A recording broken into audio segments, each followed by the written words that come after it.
So I'm going to try and do this one in under 2 minutes, but I do have someone timing me off screen, but I might go slightly over because it's slightly more complex, this one, because this is not only the sort of device management and replication management page.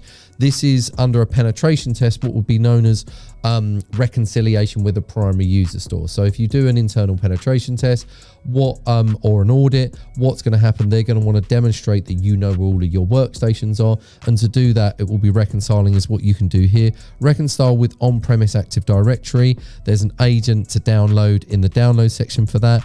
Or you can reconcile with Azure Active Directory, and you can configure here, this here in this menu here, Azure Active Directory, and that will go and get all of the devices that are known in Office 365 land, Azure Active Directory as well. So once you've got them here, I mean, the name of the game here is you need to be able to demonstrate that you are tracking cybersecurity on all of your machines. So as you can see here, there's no agent installed here, there's no agent installed here, and there's no agent installed here.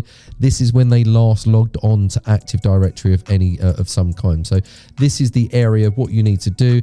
As these machines come up where they don't have an agent installed, this means that the Intune job, or the RMM job that does the automatic installation of RoboShadow is probably not working correctly somewhere. This is also the window where you can see if your synchronization has broken for any reason. It's usually quite stable, the synchronization process, but if there is a break in synchronization, then it means that you can get reported on here, and you can try and run a resync to be able to contact Microsoft 365, or you may sometimes have to download and reinstall the agent again as well. This is also the place where you can delete machines as well. So if you want to delete devices, this is the place that you can do that.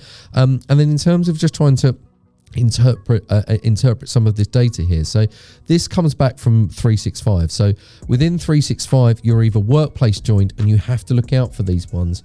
Workplace joined usually means someone, and I've just gone over time here, but I'm going to keep going, Jacob, if that's okay. This is where someone logs into 365 and downloads the software. Quite often can be on a home computer. This can be they can have OneDrive or the offline files within Outlook, which isn't usually encrypted, and if hackers get hold of that, that's usually got some personal data in there. So workplace joins you have to watch, because that's usually someone that's downloaded the 365 software onto a personal machine, so that's one to track. Azure AD is obviously what we commonly known as someone that has logged on to actual Azure Active Directory. The machine has actually been set up to log on to Azure Active Directory. It hasn't just had the workplace join, i.e. downloaded some software from 365. And then you've got the standard on-prem AD here.